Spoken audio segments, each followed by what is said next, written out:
Assalamualaikum warahmatullahi wabarakatuh. Kita akan melanjutkan pembahasan soal ujian nasional sosiologi tahun 2016 bagian yang kedua. Bagi yang belum menyaksikan video bagian yang pertama, silakan klik tautannya pada deskripsi di bagian bawah video ini.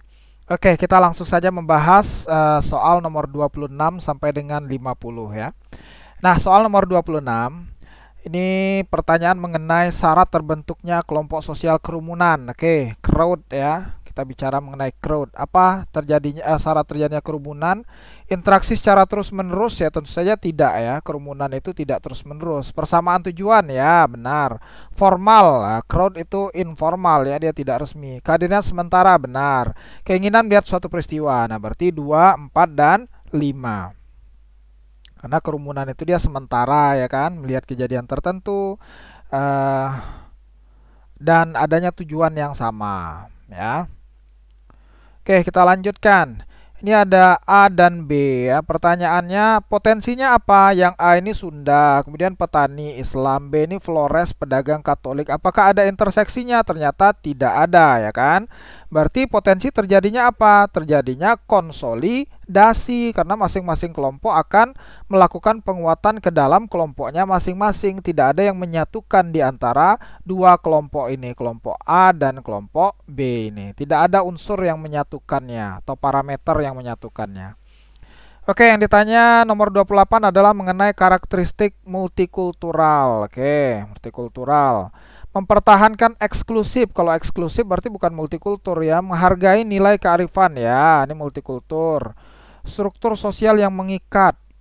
Nah, ini belum jelas ya. Menghargai kebudayaan ini benar. Adanya kesepakatan dari keragaman 2, 4 dan 5.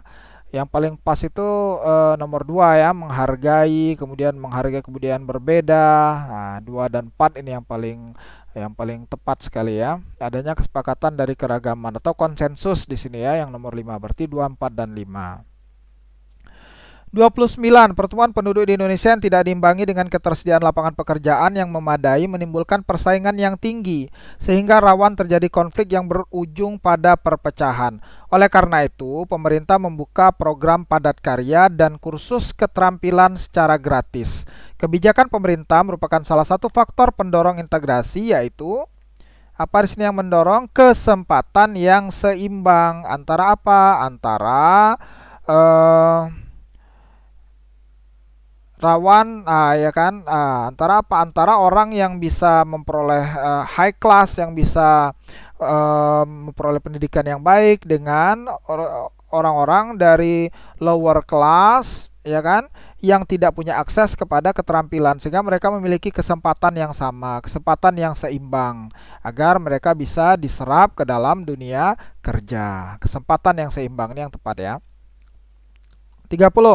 Faktor menyebabkan masyarakat Indonesia menjadi multikultur. Apa yang menyebabkan Indonesia multikultur? Ya, ini ya, wilayah Indonesia ini adalah kepulauan, posisinya strategis, banyak penyebaran agama, kondisinya menyebabkan keragaman profesi, ya kan? 3, 4 dan 5. Oke. 31. Konflik di daerah tertentu antara kelompok suku bangsa asli dengan kelompok suku bangsa pendatang terjadi karena adanya sejumlah warga pendatang yang mendominasi beberapa bidang kehidupan secara tidak baik. Upaya yang dapat dilakukan untuk mewujudkan masyarakat multikultur yang harmonis adalah menyesuaikan kembali nilai dan norma yang berlaku agar para pendatang itu dapat menghargai nilai-nilai norma-norma lokal masyarakat setempat ya. Jadi apa namanya, tidak terjadi dominasi dari warga pendatang ya kan terhadap warga penduduk asli atau warga lokal. Oke, 32. Yang ditanya adalah manfaat multikultur terhadap peningkatan integritas, promosi budaya. Ya, benar ya. Melakukan konsolidasi, benar. Menerima keanekaragaman budaya, benar. Memberikan usulan, nah ini tidak bisa kita mengusulkan suku bangsa lainnya karena masing-masing punya tradisi, punya nilai-nilai tersendiri. Menyempurnakan ini juga untuk menyempurnakan, ini untuk apa ya? Menyempurnakan budaya. Jadi yang benar adalah 1, 2 dan 3. 33. Sebagian generasi muda Indonesia mengalami demoralisasi akibat pengaruh globalisasi tanpa filter budaya asli. Hal ini dapat dilihat dari perilaku generasi muda yang meniru secara utuh budaya barat. Faktor yang mempengaruhi terjadinya perubahan tersebut adalah difusi budaya, adanya penyebaran budaya melalui kontak, baik itu kontak langsung ataupun tidak langsung melalui media, ya. Ini yang terjadi sekarang. 34, ada P, P1, P2, P3. Yang ditanya adalah contoh dampak perubahan, ya. Ini tidak ada yang tepat sebenarnya dari option ini. Ini soalnya rancu ini optionnya. Seharusnya ada suatu perubahan, kemudian perubahan yang kedua, perubahan yang ketiga, dan seterusnya. Tapi sini kan tidak ada kan. Radio, kita bahas dulu ya. Radio itu biasanya seperti ini ya. Dia menyebar ya kan. Dia mempengaruhi berbagai bidang. Kereta api, nah kalau kereta api itu menyatu gini. Ada kereta api, ada mobil, kereta api, kemudian mobil, kemudian transportasi lain, dia mempengaruhi lingkungan pemukiman. Begitu juga kereta kuda membawa perubahan bagi masyarakat untuk wisata. Ada kereta kuda, ada becak wisata dan lain sebagainya. Ini juga menyatu. Maka yang tepat, yang paling tepat adalah yang A ini ya. Kompor gas, perubahan terhadap cara memasak. Nanti dari cara memasak ini mempengaruhi kepada distribusinya, distribusi gas itu sendiri ya kan. Kemudian terhadap produksinya. Nah, ini yang paling tepat sebenarnya yang A. Tapi sebenarnya tidak ada di sini, tidak terlalu jelas dari pilihan jawaban yang tersedia ini untuk menggambarkan soal ini ya. Oke, 35. Kesenjangan sosial ekonomi adalah suatu keadaan yang tidak seimbang di bidang sosial dan ekonomi dalam kehidupan masyarakat. Hal ini terjadi karena kurang adanya kesempatan untuk memperoleh sumber pendapatan, kesempatan kerja, dan kesempatan berpartisipasi dalam pembangunan. Contoh dampak yang muncul akibat kesenjangannya apa? Menimbulkan kecemburuan sosial yang dapat meresahkan masyarakat. Adanya kecemburuan, ada yang kesempatan kerjanya lebih mudah, sumber pendapatannya lebih banyak, ya kan? Nah, ini akan menimbulkan kecemburuan sosial. 36. Masyarakat merupakan suatu organisasi yang terdiri dari unsur-unsur yang merupakan satu kesatuan. Jika salah satu unsur tidak berfungsi dengan baik, maka terjadi ketidakseimbangan yang menyebabkan timbulnya disorganisasi sosial, yang kemudian berubah menjadi disintegrasi. Jadi dari disorganisasi akan menjadi disintegrasi. Dampaknya apa? Nah, ini ya. Contoh dampak terjadinya adalah memudarnya nilai dan norma yang dijunjung tinggi oleh masyarakat.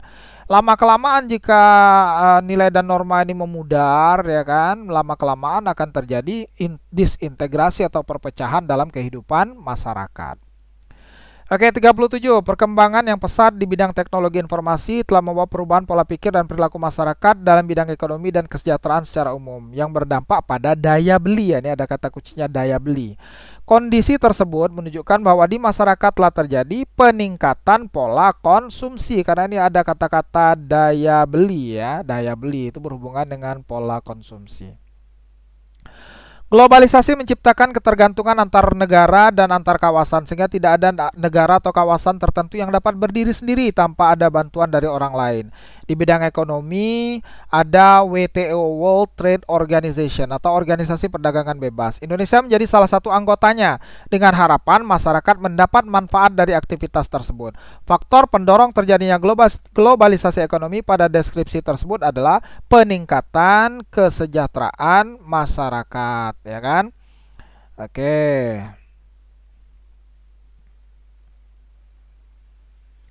39. Proses pertumbuhan lembaga sosial tidak terencana lahir secara bertahap.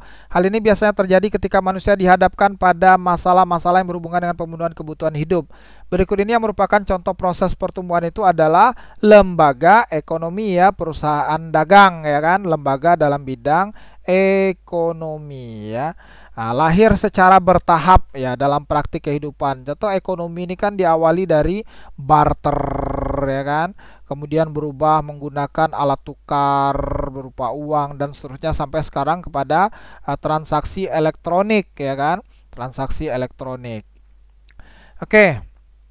Kita lanjut 40. Sebuah perusahaan ekspedisi menawarkan kepada pedagang pasar jasa pengiriman barang dari lokasi tertentu ke tujuan. Fungsi dari lembaga ekonomi tersebut adalah mendistribusikan barang dari pasar kepada konsumen ya.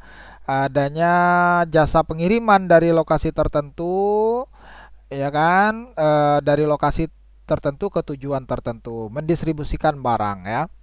Oke, kita lanjut 41. Akhir-akhir ini sering terjadi kasus TKI yang mendapat masalah hukum di negara lain, diantaranya hukuman mati. Pemerintah Indonesia mengadakan negosiasi dengan negara tempat TKI bekerja untuk meringankan hukuman bahkan membebaskannya. Kegiatan ini merupakan salah satu fungsi lembaga politik, yaitu melindungi kehidupan seluruh warga negara, baik yang ada di dalam, ya kan, ataupun di luar negeri. Nah, ini harus dilindungi kehidupannya.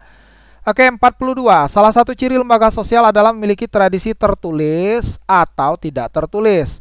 Dalam hal ini ada nilai-nilai tertentu yang diikuti untuk mewujudkan tujuan dari lembaga tersebut.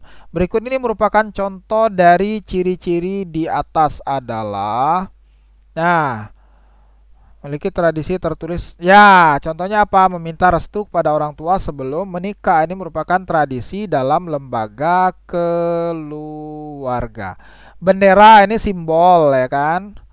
Ini simbol. Kemudian uang ini alat, ya. Liberalisme ini ideologi, ya. Praktik belajar ini cara. Maka yang tepat adalah meminta restu. Inilah yang tergolong ke dalam tradisi, ya. 43. Peneliti menguji metode belajar yang berbeda dengan cara memanipulasi atau mengontrol situasi alami menjadi situasi buatan. Ya, ini kata kuncinya sudah ada di sini ya. Kegiatan penelitian tersebut termasuk jenisnya apa? Tentu saja eksperimen, karena ada situasi situasi buatan ini adalah suatu eksperimen, uji coba ya, eksperimen. 44. Hal-hal yang berkaitan dengan penulisan judul yang baik ditunjukkan oleh nomor 1 ya, ditulis dalam pernyataan, jelas, kemudian memiliki kegunaan praktis, ada gunanya. Jangan penelitian itu judulnya tidak bermanfaat ya. Memiliki satu variabel ya, bisa satu, bisa lebih, menunjukkan isi. Ya, menunjukkan isi ya. Bisa ya, bisa tidak ya, tapi yang lebih tepat adalah 1, 3, dan 4. Ini yang paling tepat. Oke, kita lanjut. Seorang mahasiswa yang melakukan penelitian mengambil sampel kelas 10 25 orang, kelas 11 25 orang, kelas 12 50, karena jumlah 12 lebih banyak dari kelas 10 dan kelas 11. Nah, ini kalau kita ambil hanya kelas 10, 11, 12 itu berarti stratified, tapi di sini ada proporsinya. Berarti yang benar adalah proporsional. Kenapa kelas 12 lebih banyak proporsinya? Karena jumlah siswanya lebih banyak daripada kelas 10 dan kelas 11, 2 kali lebih banyak. Oke, kita lanjutkan. 46. Seorang peneliti upacara ada di Bengkulu dan penelitian berada dalam proses upacara tersebut untuk mendapatkan data lapangan. Oke, pengumpulan data tersebut memiliki kelebihan, ini berarti observasi ya, memperoleh data yang otentik karena ia langsung berada dalam prosesi tersebut. 47. Langkah-langkah pengolahan data yang termasuk dalam tahapan apa ini? Memberi tanda, menyederhanakan ya, memberi tanda. Contoh, laki-laki dikasih tanda 1, kemudian perempuan diberi tanda 2, ya kan? Nah, ini namanya apa? Coding ya, memberi tanda, memberi kode. Atau sangat setuju, ya kan? Diberi poin 5, setuju 4, dan seterusnya 3, 2, 1. Ini namanya coding, memberi kode. 48. Dapat disimpulkannya apa nih? Hasil survei minat kuliah ya, yang paling tinggi kita lihat di sini adalah Universitas B 2600. Universitas F lebih banyak dari E, salah. E lebih banyak. Universitas D tidak diminati, salah. Ini ada 1200. Berminat masuk B ya, ini benar. Berarti jawabannya adalah C. Siswa paling banyak berminat masuk B. Rata-rata berminat masuk C, salah ya. C ini salah. Ini C. Universitas A paling favorit, salah. Yang paling favorit adalah B. Jawabannya yang benar adalah siswa paling banyak berminat masuk Universitas B. 49. Isi laporan penelitian terdiri dari beberapa bab yang menguraikan tentang metodologi. Ini metodologi penelitian. Kegunaannya apa? Menerangkan tentang subjek dan teknik pengumpulan data, tentang metodologi penelitiannya. Subjeknya siapa, tekniknya apa, apakah dianalisis statistik atau bagaimana. Nah, itu semuanya dituangkan dalam metodologi penelitian. Oke, the last question, pertanyaan 50. Peneliti harus membuat laporan hasil penelitian secara sistematis dalam bentuk karya tulis yang harus dipublikasikan pada masyarakat. Bagi masyarakat, ini bagi masyarakat ya, laporan tersebut sangat bermanfaat untuk memecahkan masalah dalam masyarakat. Memberikan kontribusi ya, kontribusi untuk memecahkan masalah masyarakat. Karena ini merupakan hasil penelitian ilmiah. Oke, terima kasih atas perhatiannya. Jika ada yang ingin ditanyakan, silakan ketikkan di kolom komentar, atau ada yang memiliki jawaban yang berbeda, silakan ajukan argumennya di kolom komentar. Terima kasih atas perhatiannya. Jangan lupa like, share, dan subscribe channel ini bagi yang belum subscribe. Kita bertemu lagi dalam video pembahasan soal berikutnya. Oke, demikian saja. Terima kasih. Wassalamualaikum warahmatullahi wabarakatuh.